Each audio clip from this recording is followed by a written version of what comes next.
Y en esta ocasión quisiera hablar justamente de las madres. Yo creo que el amor de una madre es muy extraño. Tan extraño que ellas han hecho cosas increíbles para cuidar a sus hijos.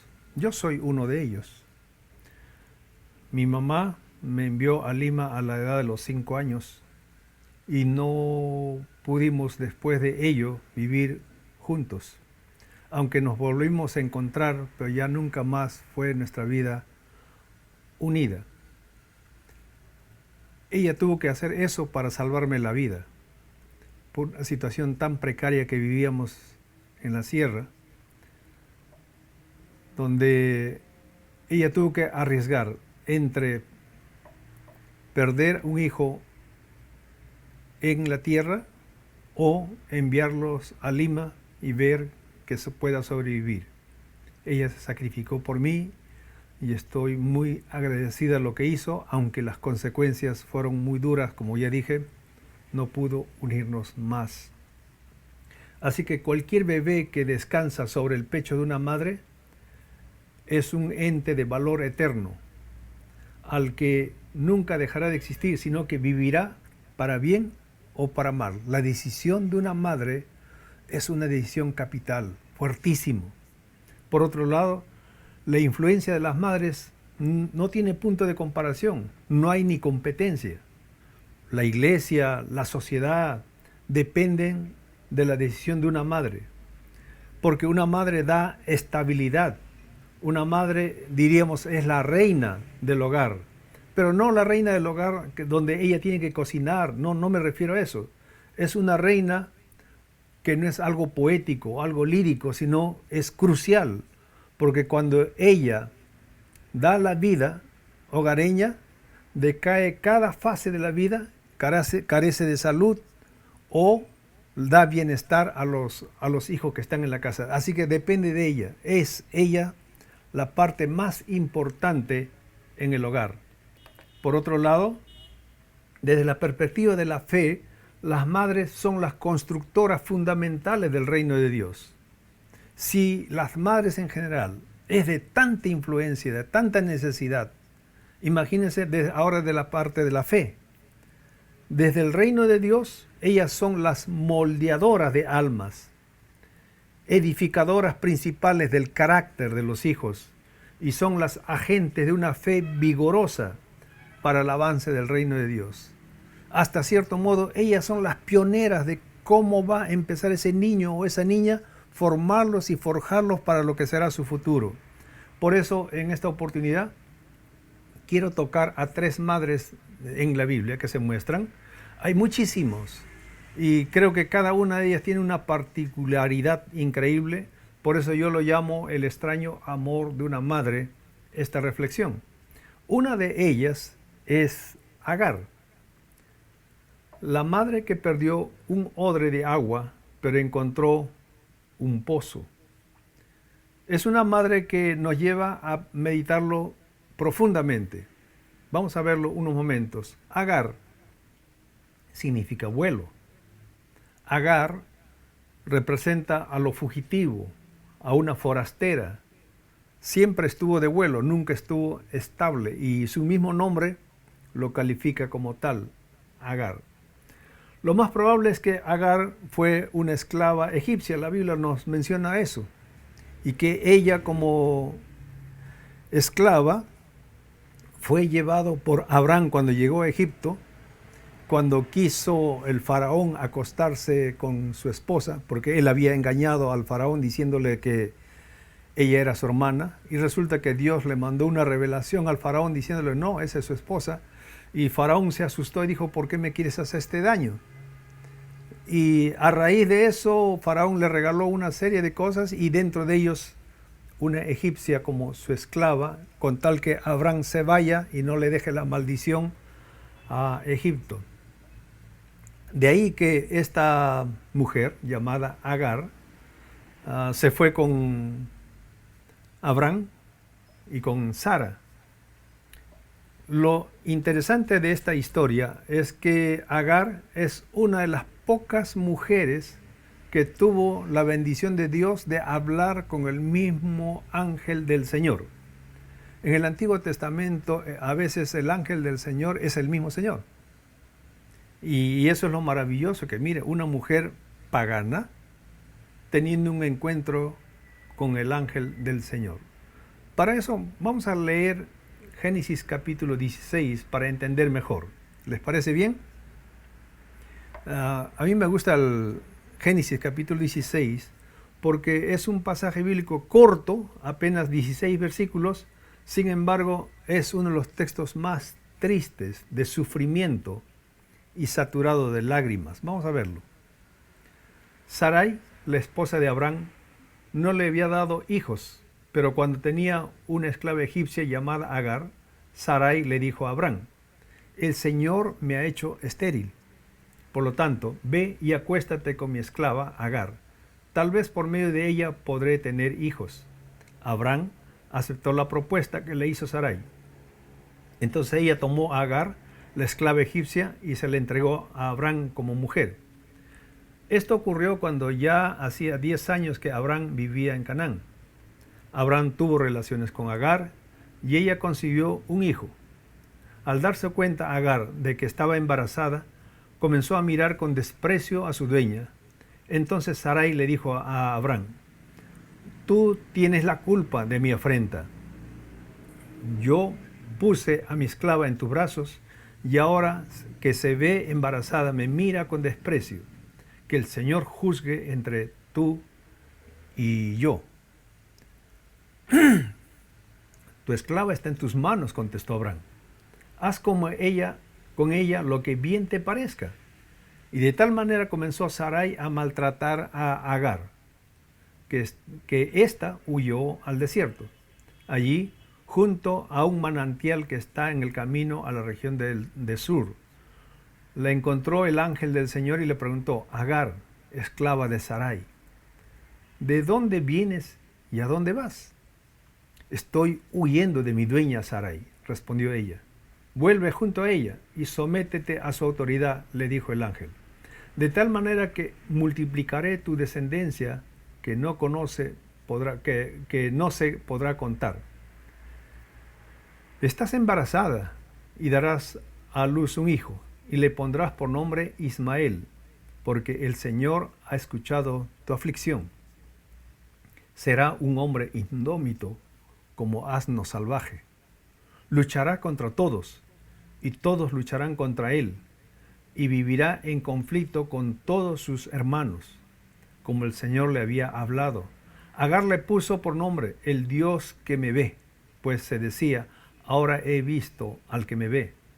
Por eso también el pozo que está entre Cades y Berec se conoce con el nombre de pozo del viviente que me ve. Agar le dio a Abraham un hijo, a quien Abraham llamó Ismael.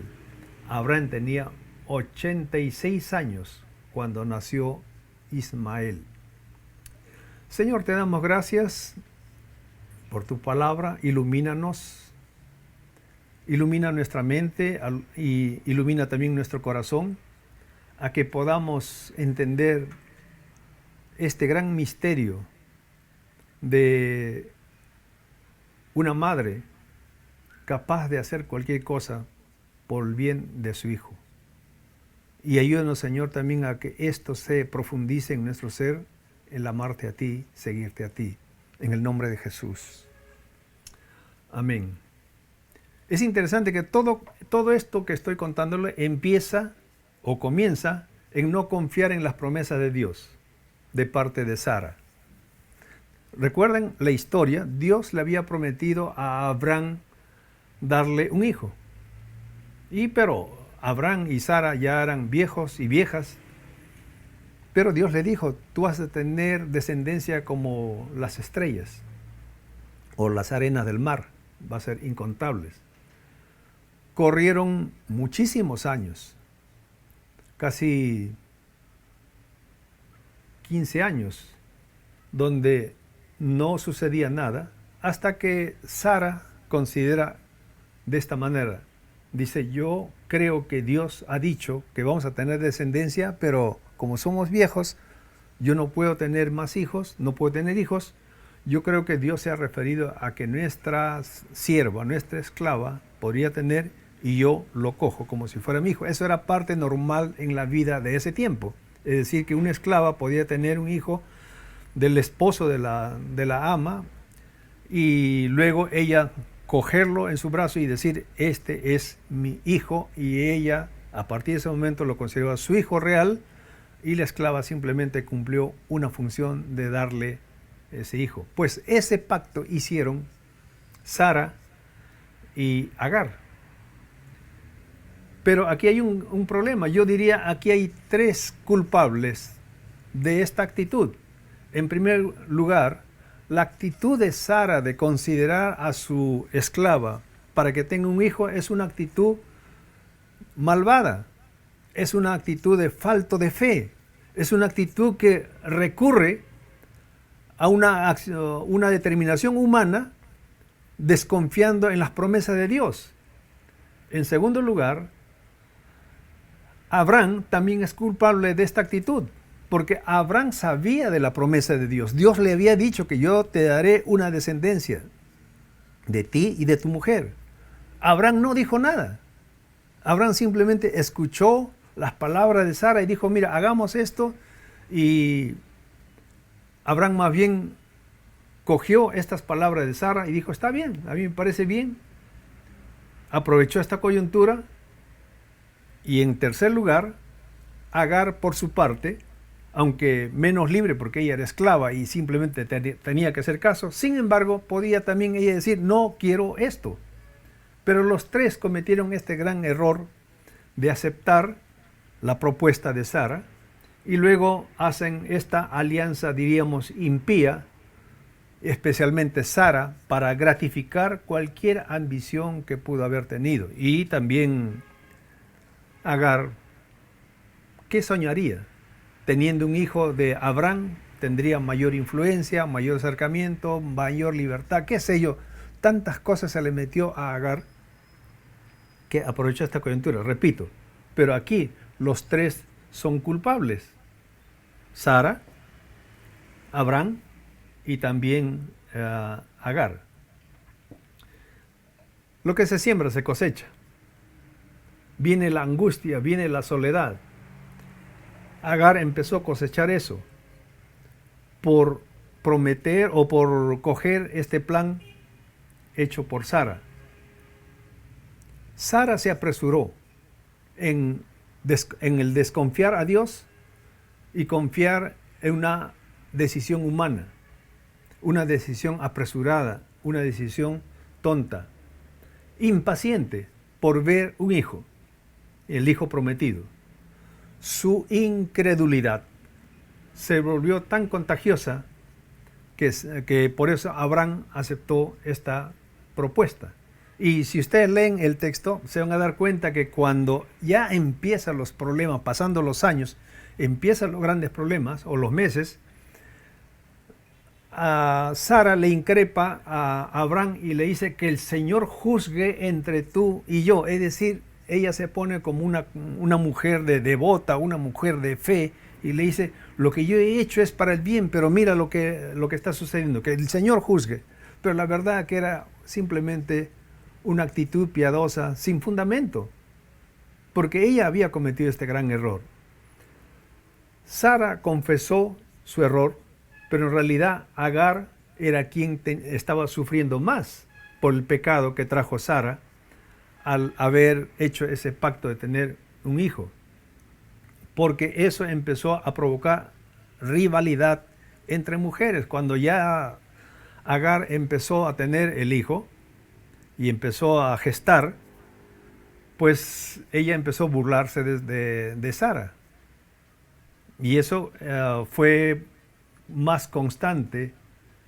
Y luego que nació Ismael, son 14 años de sufrimiento de parte de Agar y su hijo en el hogar de Sara, donde no podían estar juntos. Después del nacimiento de Isaac, se complicó peor todavía la vida. Porque una vez que nació Isaac, dice nuestro texto de que Ismael constantemente lo maltrataba, se burlaba de Isaac. Entonces eso no podía soportar Sara, y tampoco podía soportar Agar, los día a día, los maltratos, tanto psicológicos, verbales, y ella se fugó. Consideró fugarse porque era la alternativa, según ella, de escapar de la casa de sus amos. Y en esa huida es donde se encuentra con el ángel de Jehová. Ella está escapándose y el ángel del Señor le dice: ¿por qué estás haciendo esto? ¿A dónde vas? ¿Y de dónde vienes también? Y luego el ángel del Señor le dice: vuelve otra vez a la casa de tu ama, es decir, a la casa de Sara. Imagínense que si la vida era insoportable, ahora el ángel del Señor le dice: vuelve otra vez, vuelve al infierno. Pero la verdad es que el ángel del Señor tiene toda la razón. Es la única alternativa que le queda a ella, porque salir así era morir en el desierto, quedar en la nada. Y ella escucha la voz del ángel y vuelve otra vez a la casa de su ama.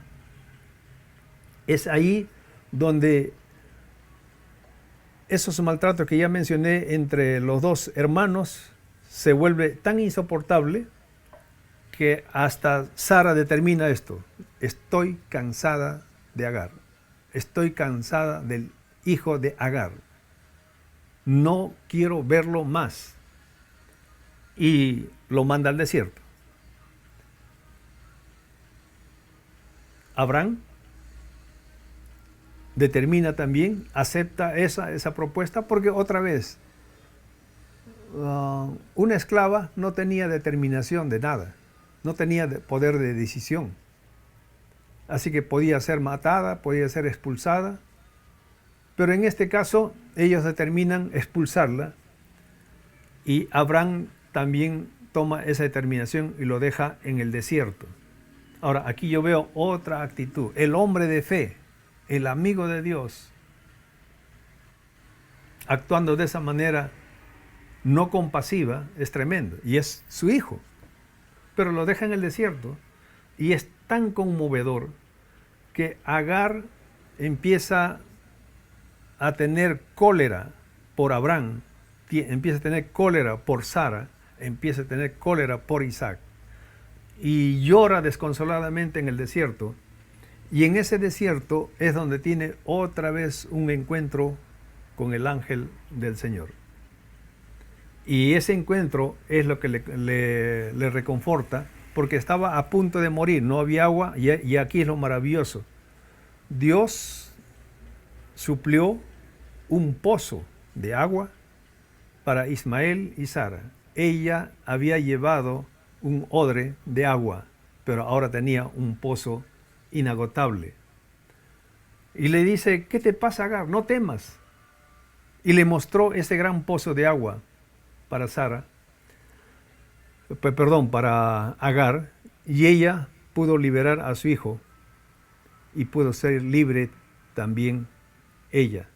Ahora, ¿qué nos enseña esta historia? Esta historia nos enseña que a veces las decisiones precipitadas pueden traer grandes conflictos.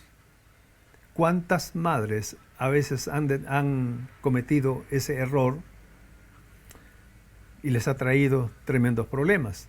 Pero a pesar de eso, Dios está de por medio en toda situación de dolor, de desesperanza. El Señor siempre no deja a una madre. La historia de esta madre también es digno de contarlo, porque Abraham le había dado a Agar un odre de agua, pero Dios, el Dios de amor, da un pozo de agua. Esto es la esperanza para todas las madres. Madres, tu lucha por sostener a tu hijo no es en vano. La forma como tú lo hayas sostenido, la forma como tú lo hayas cuidado, la forma como tú lo hayas criado, al final de la jornada, por tu esfuerzo, Dios es un Dios que te ve y te ama y puede hacer de ti una gran nación.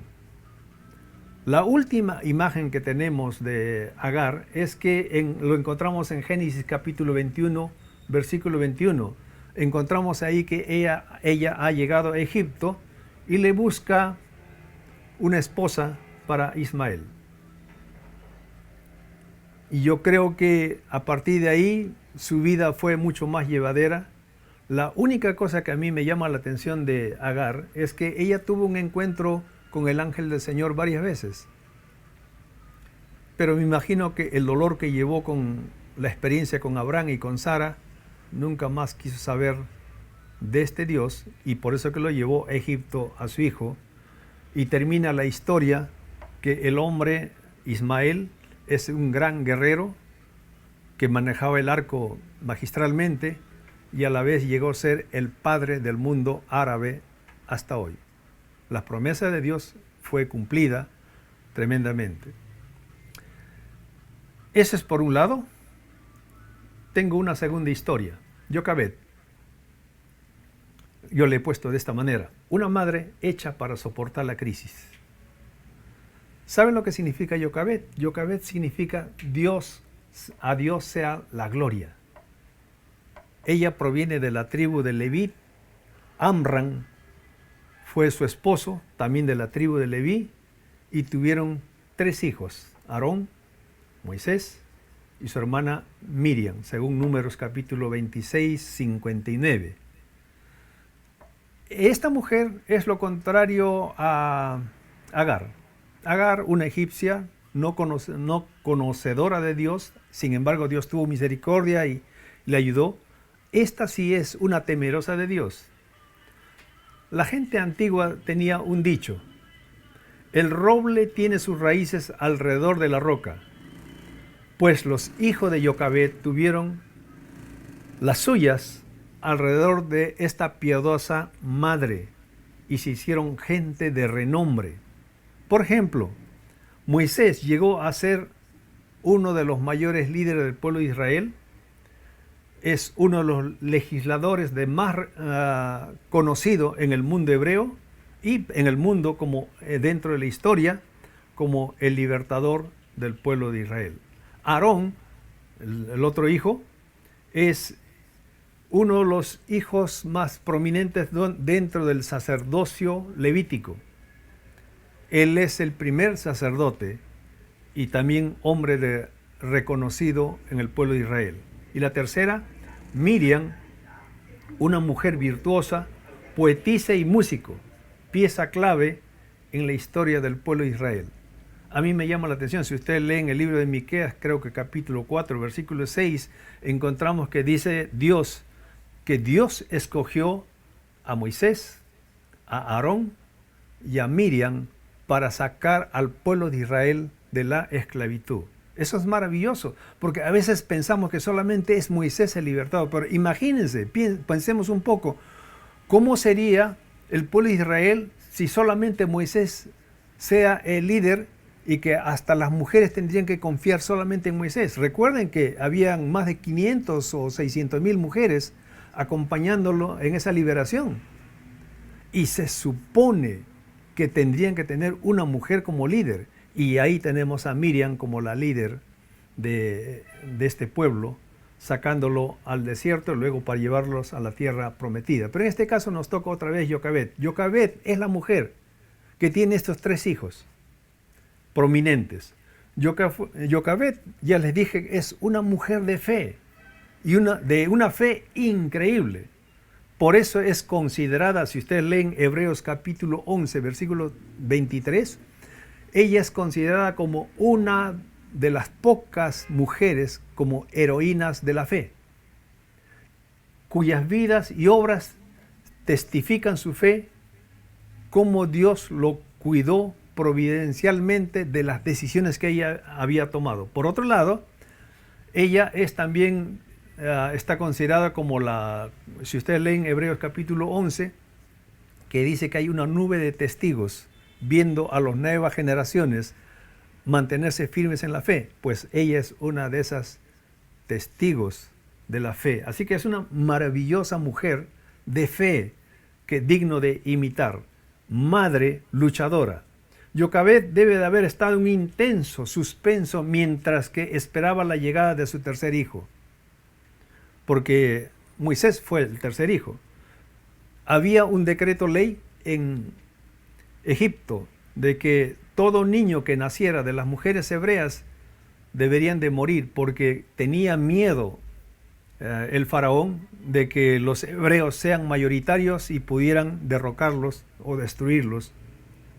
Entonces ellos determinaron que mejor todo niño que naciera de una mujer hebrea deberían de morir, y especialmente eran tirados al río Nilo para que murieran por los animales del río Nilo, especialmente los famosos cocodrilos del río Nilo. ¿Cuál sería su sentimiento de Jocabed cuando estaba gestando un bebé? En ese tiempo no había rayos X y todas las cosas, la tecnología que hoy tenemos. Me imagino que ella estaría las 24 horas soñando: Dios quiera que no sea un varón, sino una mujercita, para no perder mi bebé. Pero cuando llegó el día, nació un varón. ¿Cuál sería su sentimiento de esta mujer? No era para alegrarse, sino era lamento, llorar, porque su hijo iba a morir, sí o sí. Pero aquí va otra vez la actitud de esta mujer llamada Jocabed. Jocabed determinó, más bien, por lo menos 3 meses lo tuvo Jocabed en su mano este bebé. ¿Cómo haría para que no llore? ¿A dónde lo llevaría para que no llore? El niño tendría que llorar.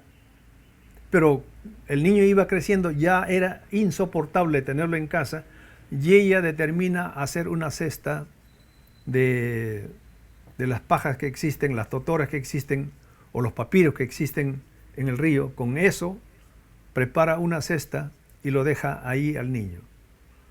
Dicen los historiadores que el papiro es como protector contra los cocodrilos. Y creo que ella, consciente de esa tradición, prepara esa canasta de papiro para que los cocodrilos no pudieran tomarlo. Ella hizo esa cesta porque creyendo que Dios lo va a proteger, Dios lo va a guardar. Ella no vio la conversión de su hijo, porque después que fue liberado por la reina, por la hija del faraón, ella misma lo crió, ella fue la nodriza, y Dios tuvo la bendición de darle a su hijo en sus brazos.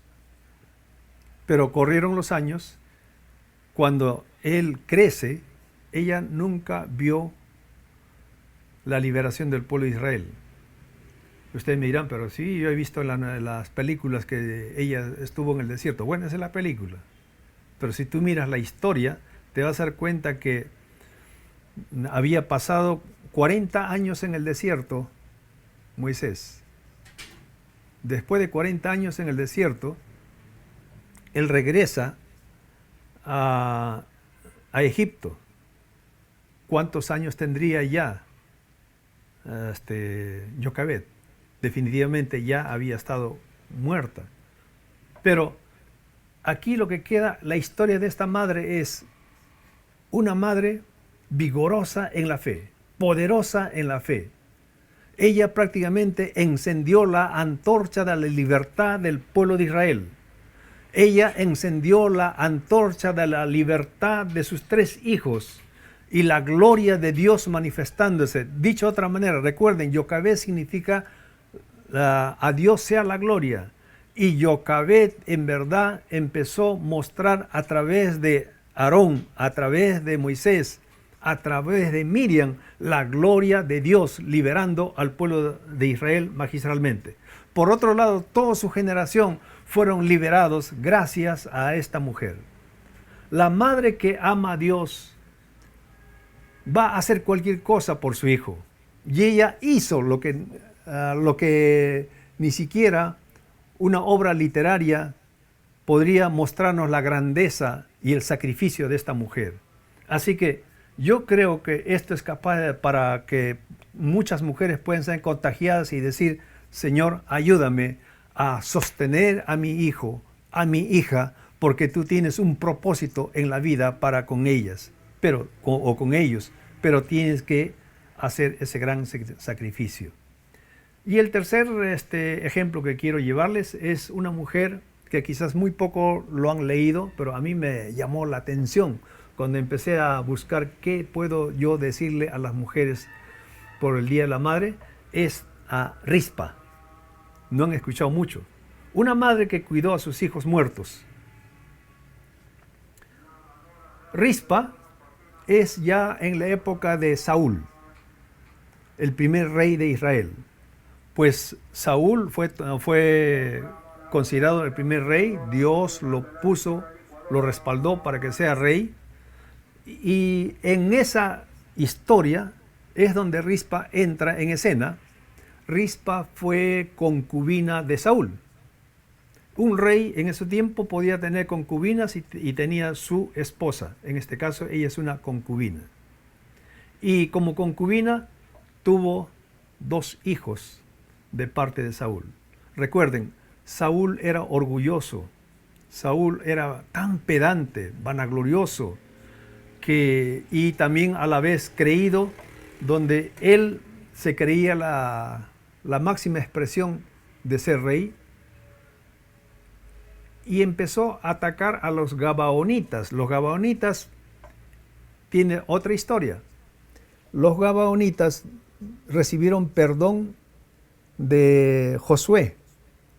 Cuando ellos llegaron a la tierra prometida, hubo guerra para conquistar la tierra prometida. Los gabaonitas se sometieron a Josué y hicieron un pacto que nunca le tocarían a los gabaonitas con espada. Pues los gabaonitas vivían allí. Saúl, en la época de Saúl empieza a atacar a los gabaonitas. Y según él, haciéndose como el hombre espiritual, dice, aquí ningún pagano debe ver en la tierra santa. Así que debemos eliminar, vamos a exterminar. Y mataron a muchos gabaonitas. En esa situación de guerra y tras guerra, muere Saúl. Saúl y Jonatán, su hijo de Saúl. En esos tiempos también aparece hambruna por 3 años en Israel, y ahí ya estaba reinando David, y David le dice a su gente, díganme por qué estamos pasando este momento de crisis, donde no hay alimentos, no hay desarrollo de productos en la tierra. Y le dicen, mi señor, esto es producto del juicio de Dios. Y tú no tienes la culpa, sino lo tiene Saúl y sus hijos. Ellos persiguieron a los gabaonitas, y por eso que Dios nos está castigando. Porque hemos incumplido nuestro pacto. Josué hizo un pacto que nunca tocarían, y Saúl ha tocado a los gabaonitas. Y como le hicieron ese pacto, lo hicieron delante de Dios, Dios estaba haciendo cumplir el pacto. Cuando se entera esto, David va a hablar con los gabaonitas, le dice, señores, ¿qué puedo yo hacer para restaurar, restituir? Díganme lo que debo de hacer. Yo haré cualquier cosa con tal que se solucione este asunto. Y los gabaonitas dicen, Señor, nosotros no queremos oro o plata o terreno o bienes o ganado, no queremos eso. Solo queremos que se pague el precio de la sangre de nuestra gente con otra sangre. ¿Y cómo lo vamos a hacer? Le dice, capture usted 7 hijos de Saúl. Entréguenos esos 7 hijos, y nosotros tenemos que matar esos 7 hijos públicamente para que esto se perenice y no más se haga esto como venganza. Y ellos dijeron, esto significa para nosotros justicia. David fue en busca de los hijos de Saúl y capturó 7. Dentro de esos 7 están 2 de los hijos de Rispa. quiero también mostrarle un poquito lo que significa rispa. Rispa significa piedra caliente para hornear. Rispa, por cierto, como madre, se puso triste. Otra vez, ella era concubina, era uno de sus dos hijos, eran hijos de Saúl en el concubinato, y lo atrapa David. Ella no tenía ninguna potestad de reclamar, porque el rey tiene todo el derecho. Lo lleva a los gabaonitas, y los gabaonitas lo crucifican a estos 7 hijos de Israel. Dice la Biblia que lo llevaron y lo crucificaron en las tierras donde está cosechando la cebada, el trigo. Era tiempo de cosecha, tiempo de calor. Es ahí, en ese lugar donde ellos lo crucifican. ¿Y qué hacen? ¿Qué hace Rispa? Rispa va a ese lugar, pone cilicios en una piedra, una manta, y el cilicio era símbolo de luto, de llanto, y se tira ahí día y noche para no permitir que los animales, como los buitres, algún ave carroñero, vaya a comer a sus hijos. Y en los que están crucificados, los 7 hijos. Día y noche cuidando a muertos. Mi pregunta es, para muchas mujeres, si tú eres una madre, aún muerto para ti tiene un valor extraordinario el hijo. En este caso, Rispa, ella está dispuesta a luchar por la dignidad de sus hijos. Está bien que lo han crucificado, está bien, lo han matado a mi hijo como reivindicación de la actitud malvada de un padre. El padre tuvo la culpa y los hijos pagaron ese gran precio. Y esta mujer ahora está buscando reivindicación. No voy a permitir que ni aun los animales lo tomen a mis hijos. Día y noche, aceptando la putrefacción, el mal olor, el hedor, y en el campo donde la gente iba cosechando día tras día los trigos en tanto calor, ella día y noche cuidando a esos cadáveres para que ningún animal toque a sus hijos. ¿No te parece esto algo fuera de razón? Uno dice, ¿cómo puede llegar a tal punto? Pero Rispa lo hizo. Dice en nuestro texto, una tela de cilicio en el peñasco para defender a los muertos. Versículo 10 de nuestro texto que está allí. Día y noche comenzó a pelear con esos devoradores. Y dice otra vez, no dejó que ninguna ave del cielo se posase sobre ella de día, ni la fiera del campo de noche. Rispa se dedicó casi 6 meses cuidando esos cadáveres para que nadie tocara esa familia real. A mí me parece una ilustración efectiva del amor de una madre, más fuerte que la muerte. Es una escena sumamente espantosa, pero digno de decir, wow, qué actitud de una madre que luchó tanto tiempo para defender la dignidad de sus hijos. Y luego de eso se entera David otra vez, y David manda a bajar de la cruz a esos hijos y manda buscar el cadáver de Saúl y el cadáver de Jonathan para enterrarlos con dignidad en un lugar. Esto también lo veo algo importante y que me parece digno también de considerarlo seriamente en esta mañana. Dice la Biblia de que después que pasó toda esa historia tan fea, Rispa, Dios empezó a bendecir otra vez al pueblo. El sacrificio de otra gente en forma que no se merecían, reivindicó otra vez el bienestar del pueblo de Israel. ¿Te llama algo la atención eso? Jesucristo fue crucificado en la cruz injustamente por la humanidad.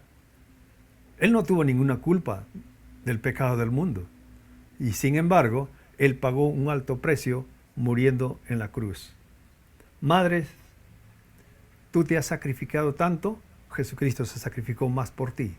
Él te ama tanto que Él haría cualquier cosa para llevarte a su presencia. Una pregunta en esta mañana para los hijos. ¿Ha valorado usted el sacrificio que ha hecho su madre? ¿Estás valorándolo? ¿Qué haces por tu madre?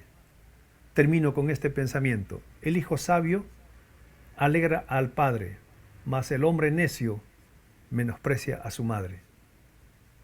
En esta mañana yo no creo que es tiempo de cuestionar a nuestra madre. No es tiempo de buscarle peros. Yo sé que hay tantas mujeres que hoy en día de que el valor del hijo lo consideran como nada. Pero aquí estamos hablando de aquellas madres que sí saben valorar a sus hijos. Aquellas madres que cuando ve nacer su hijo, lo ve con destino, lo ve con visión de vida, lo ve con propósitos eternos para Dios, lo ve como un regalo de Dios para trascender en la historia de la humanidad. ¿Quién sabe que ese hijo, ese bebé que está en el vientre, sea el nuevo presidente en el futuro, sea el nuevo líder espiritual en el futuro de la humanidad? Dios tiene en sus manos a los hijos. ¿Y los hijos qué nos corresponde? Honrar a nuestra madre. Salomón tiene razón. El hombre necio, el hombre tonto, menosprecia a su madre. Noten ustedes que no dice desprecia, sino menosprecia, es decir, le considera de menos, un poco menor. No lo considera, no le pone en la dimensión que le corresponde a una madre. Y yo sé que muchos hijos no desprecian a su madre, pero ¿cuántos menosprecian y lo consideran menos? Sin duda alguna, la madre es un regalo de Dios para nosotros, muy, muy grande. Así que hónralo, ámalo, mientras que está en vida. Después de muerto, aunque vayas al cementerio todos los días, ya no tiene sentido. Ya está muerto.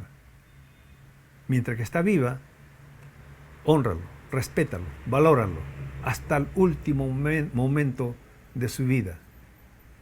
No lo hagas solamente por un cumplido, sino hazlo porque eso es el deber. Y es más, todo hijo que sabe honrar a su padre y a su madre tendrá largura de días. Es una gran promesa de parte de Dios. Dios ha prometido darte larga vida cuando tú sabes valorar a tu madre, a tu padre. En este caso específico, a tu madre. Valóralo. Dios te ama y Dios ama a tu madre también.